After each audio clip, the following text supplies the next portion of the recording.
Diego Luque es fundador de Camping y nos va a hablar de estrategias, nos va a hablar de futuro y sobre todo de esto que hablamos todos pero sabemos poco y él sabe mucho. Inteligencia artificial y fíjate, el síndrome de la hoja en blanco. Bienvenido, Diego. Soy Diego Luque, fundador y Chief Strategy Officer de Camping, una consultora que, desde el año 2015, se especializa en ayudar a las empresas a guiar su estrategia de negocio. Anteriormente, me desempeñé como director de innovación estratégica en Ogilvy, director de Brand Communication en Nike y director de marketing para Levi's en América Latina, entre otros cargos. También lidero la ONG Global House of Genius y soy mentor e inversor en diversas startups.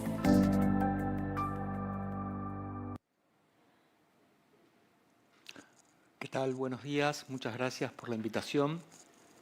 Yo quiero contarles un poco acerca de algo que se conoce como el síndrome de la hoja en blanco y cómo la inteligencia artificial de alguna forma vino a ratificar todos los temores que veníamos teniendo cada vez que nos sentamos frente a diferentes situaciones creativas. Vamos a empezar por esta frase que es de Salim Ismail. Salim fue uno de los cofundadores de Singularity University, que decía que cualquier empresa diseñada para el éxito en el siglo XXI está condenada a fracasar en el siglo... Cualquier empresa diseñada para el éxito en el siglo XX está condenada a fracasar en el siglo XXI, porque las empresas en el siglo XX estaban pensadas para crecer, en el siglo XXI están pensadas para innovar, y esa es la gran diferencia. Innovación es una palabra que ha perdido mucho el sentido de tanto que la usamos, entonces está bueno refrescar una buena definición.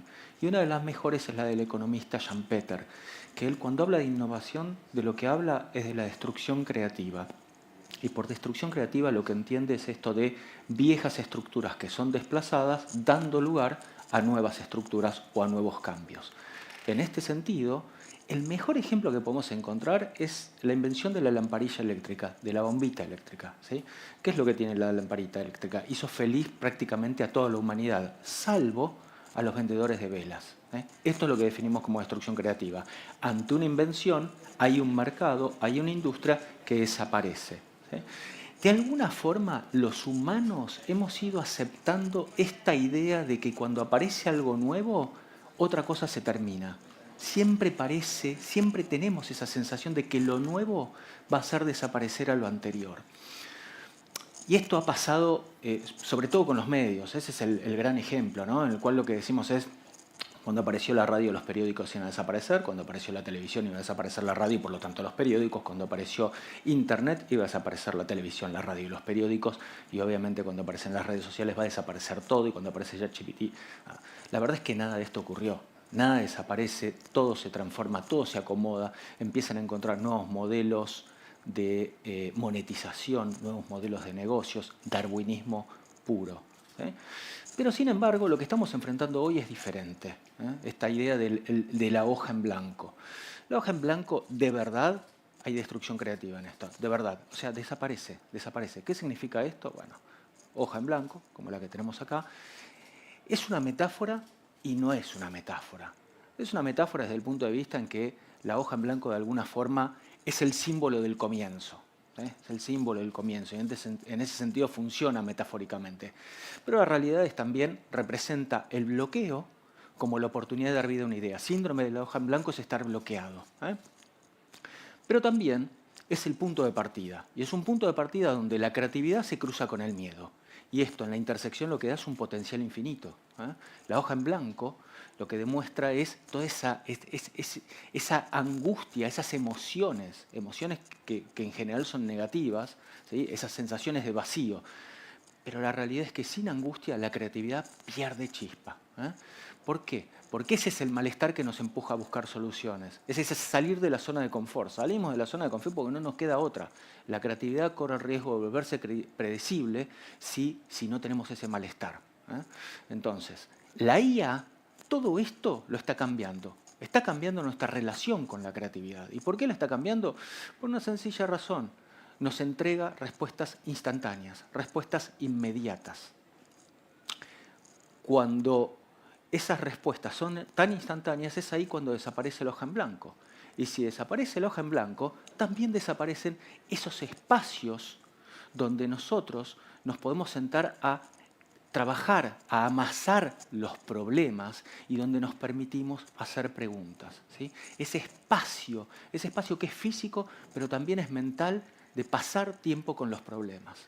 Albert Einstein decía que si tuviera 1 hora para resolver un problema, dedicaría 55 minutos a pensar en el problema y 5 minutos a pensar en soluciones. Bueno, la verdad es que pasamos muy poco tiempo con los problemas y cada vez menos, cada vez menos. Y haciendo honor al nombre de este evento, yo lo que les diría es que las empresas pasan demasiado rápido a la acción, demasiado rápido. Y en este sentido, la IA nos va a dar respuestas inmediatas, pero aunque nos haya dado una respuesta inmediata, es clave cuestionar si la pregunta que hicimos era la correcta. Entonces, acá de lo que estamos hablando es de las preguntas correctas. Las preguntas correctas. Sofía Contreras dice que cuando abordamos los problemas como preguntas, organizamos nuestros pensamientos en torno a lo que no sabemos. Y me parece que es una forma muy interesante de organizar la cabeza y organizar el mundo. El arte de preguntar se convierte ahora en la nueva herramienta creativa. Esto es Windows 95. Windows 95 tenía... O sea, el 100% de la humanidad conoce el audiólogo de Windows 95, que es el siguiente.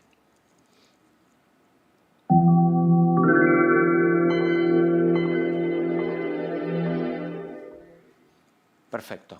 Esto lo tenemos todo metido dentro de nuestras cabezas, ¿sí? ¿Quién hizo este audiólogo?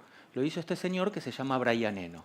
Brian Eno, un artista que cuando viajaba en los 70s y le pedían en migraciones decir su profesión, él ponía no músico, pero ha sido productor de la trilogía de Bowie, de Berlín, de Low, Heroes y Locher, ha producido Talking Heads, los buenos discos de YouTube son producidos por Brian Eno. Actualmente están haciendo un documental de Eno, ya salió, que es un documental generativo. Y esto es, cada vez que uno ve este documental, se ve un documental distinto, ¿sí? Es decir, él tiene una relación con la tecnología muy, muy cercana. Pero para mí lo más interesante de Eno no tiene que ver solamente con esto, sino con que esto lo viene persiguiendo desde los 70s. En el año 75, él hizo junto al artista plástico Peter Smith esto que se llaman las estrategias oblicuas. Y las estrategias oblicuas son cartas como de tarot, ¿sí? Como un tarot que desbloquea la creatividad y que básicamente lo que tiene son prompts. Por ejemplo, honra el error como una intención oculta. ¿Te equivocaste? Avanza con ese error. Otro podría ser haga algo aburrido. Otro podría ser ¿qué es lo que no haría? Pues hágalo. Haga más humano lo que es perfecto. En lugar de cambiar la cosa, cambie el mundo alrededor de ella, ¿sí? Todos estos son diferentes ejemplos, pero que no funcionan solamente en el mundo del arte. Cuando hablamos del mundo de las empresas, el desbloqueo de la idea está rodeado de un montón de técnicas, como por ejemplo el brainstorming o los 5 porqués, ¿no? Esto de preguntar 5 veces por qué hasta llegar al porqué madre, o cómo lo haría SpaceX, tengo un problema, cómo lo resolvería SpaceX, cómo lo resolvería Jeff Bezos. Digo, son todas técnicas de desbloqueo de ideas que todos conocemos en el mundo de las compañías, ¿sí? Ahora bien, en todo esto, esas son herramientas y nosotros como humanos somos el elemento fundamental el que hacemos la diferencia.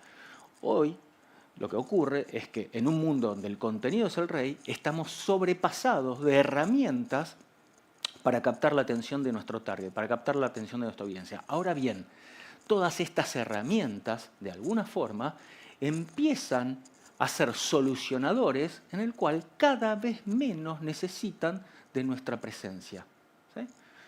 Entonces, esta es una pregunta que yo me hago y es que si estos solucionadores se pueden volver autónomos. Esto todavía no está claro, no lo sabemos, estamos transitando el momento. Esta es una charla en presente, ¿sí? Pero Harari, en su nuevo libro Nexus, que lanzó hace un par de semanas, lo que dice es que la inteligencia artificial no es una herramienta, lo que dice es que es un agente independiente y que es mucho más peligroso que cualquier otra cosa que hayamos inventado antes. De hecho, la compara con la bomba atómica y lo que dice es que la bomba atómica era peligrosísima, pero nosotros decidíamos dónde la tirábamos y cuándo la tirábamos. La inteligencia artificial no, funciona solo. Y da el ejemplo de las redes sociales. Lo que dice es que los editores de las redes sociales son los algoritmos. Es decir, los algoritmos deciden qué es lo que nosotros consumimos. Entonces, en ese sentido habla del peligro. Entonces, yo lo que pienso es que si estas tareas básicas que tienen que ver con aprender y con practicar son absorbidas por la inteligencia artificial, la verdad es que vamos a ir perdiendo algunos de esos recursos necesarios y básicos para la innovación. Y la pregunta acá sería, ¿qué pasa cuando la herramienta se transforma en solución? ¿Qué pasa cuando el martillo deja de ser el martillo para clavar el clavo y poner el cuadro en la pared y directamente aparece el cuadro en la pared? ¿Qué pasa? Lo que pasa es que hay un shortcut, un atajo, un shortcut, un atajo.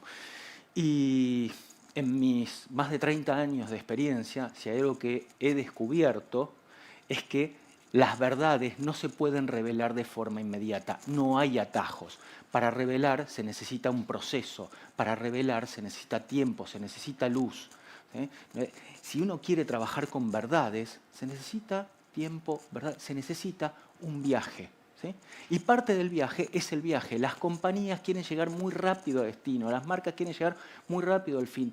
No transitan el viaje. El viaje es algo donde uno va definiendo el futuro de la forma en que quiere que ocurra. ¿Sí? Es donde vamos enfocando nuestros pensamientos. Es donde vamos viendo los cómo. El cómo estamos pensando, el cómo estamos preguntando. Estamos repletos de herramientas, ¿no? Aparecieron las Adobe Firefly o Midjourney, un montón de herramientas. Estas herramientas son revolucionarias en términos de productividad, pero esa productividad tiene un gran costo. Ese costo es estas cosas que tanto nos asombran porque las vemos en 30 segundos, estamos viendo imágenes que nunca nos habíamos imaginado que íbamos a ver, bueno, empiezan a ser un poco repetitivas. ¿Sí? Esto es algo que ya vi, esto es algo que ya me empieza a sonar todo un poco familiar, demasiado familiar. ¿Sí? Entonces la diversidad y la innovación con todo esto empieza a correr el riesgo de ser pisoteado por ideas sospechosamente parecidas. Pensemos en esto, pensemos en la fiebre de argentinismo que estamos viviendo desde la Copa América, Copa del Mundo, finalísima, ¿sí? Y a todo esto se le suma el fenómeno Colapinto, ¿no? Que Colapinto, esto estaba mirando los otros días en Twitter, y lo que tiene muchísimas más menciones, por ejemplo, que el segundo, que es Leclerc. Aumentaron un 300% las consultas para viajar a San Pablo, la audiencia se elevó un 60%, es una barbaridad el efecto. Bueno, todo esto es parte de un fenómeno de argentinismo, lo que se llama como el Coronados de Gloria. Hay mucho argentinismo dando vuelta, y encima Zuckerberg la semana pasada lo que hace es presentar el nuevo traductor de inteligencia artificial a través de una influencer, Sabores del Conurbano, con lo cual argentinismo. Esto es muy divertido, esto está buenísimo, pero la realidad es que todo esto fluye cuando es natural. ¿Sí? El problema es cuando las marcas empiezan a detectar esta fórmula emocional de orgullo nacional y la empiezan a repetir. Y esto ocurre sin inteligencia artificial. Imaginemos entonces qué ocurriría con inteligencia artificial. Bueno, sería mucho peor. ¿Por qué? Porque la AI lo que hace es buscar patrones de eficacia y de fórmulas probadas, donde lo predecible y lo familiar se va a repetir permanentemente. ¿Sí? Hace muy pocos días se lanzó el notebook LM, que es una aplicación de inteligencia artificial de Google que es maravillosa. Uno le tira PDFs, responde todo. Es espectacular, pero ahora le sumó un feature que es, además de todo esto, sobre un PDF devuelve un podcast, que es absolutamente natural. Bueno, en los últimos 3 días ya recibí 4 podcasts. De repente nos estamos encontrando con que todos los éxitos se transforman en cosas idénticas. Si cada campaña publicitaria sigue un modelo de resultados garantizados, la verdad es que nos estamos quedando con muy poco espacio para cosas verdaderamente diferentes. Y esto es lo que la consultora Deloitte define como so-so innovation. So-so innovation en español sería algo así como innovación más o menos, no tan innovación ni tan, ni como una innovación. Bueno, ese es el gran riesgo. Ese es el gran riesgo. Si queremos liderar, si queremos corrernos de ese so-so innovation, tenemos que pasar más tiempo con los problemas. Encontrar las preguntas correctas hoy hoy, a punto de entrar en el 2025, es mucho más importante que la capacidad de poder responderlas. Y todo esto es obvio, yo lo sé, pero la gran pregunta es si lo estamos haciendo. Las empresas, como dice este evento, pasan demasiado rápido a la acción, demasiado rápido. Y el riesgo está en que accionemos sin detenernos a pensar si estamos haciendo las preguntas correctas. Las empresas tienen que empezar a abrazar esta nueva herramienta creativa que es el arte de preguntar. Y no se trata solamente de preguntar por preguntar, sino que se trata de dedicarle todo el tiempo necesario para que esas preguntas realmente nos guíen hacia soluciones que sean un poco más profundas y un poco más humanas. 2 prompts para finalizar, ¿sí? Dos tareas, 2 órdenes, 2 sugerencias, ¿sí? La primera es valorar el cuestionamiento tanto como la ejecución. ¿Sí? Preguntar es el primer paso hacia la innovación. Y el segundo prompt es no tener miedo de detenernos un momento, de crear pausas antes de saltar a la acción, porque es en esos momentos donde surgen las mejores ideas. Así que, bueno, cuando tengan un próximo desafío en cualquiera de sus compañías, no se pregunten solamente qué respuesta buscan, sino qué pregunta están haciendo. ¿Sí? Iba a cerrar esto con el futuro pertenece a quienes dominen el arte de preguntar, pero creo que no es el futuro, creo que es el presente. El presente pertenece a quienes dominen el arte de preguntar. Muchas gracias.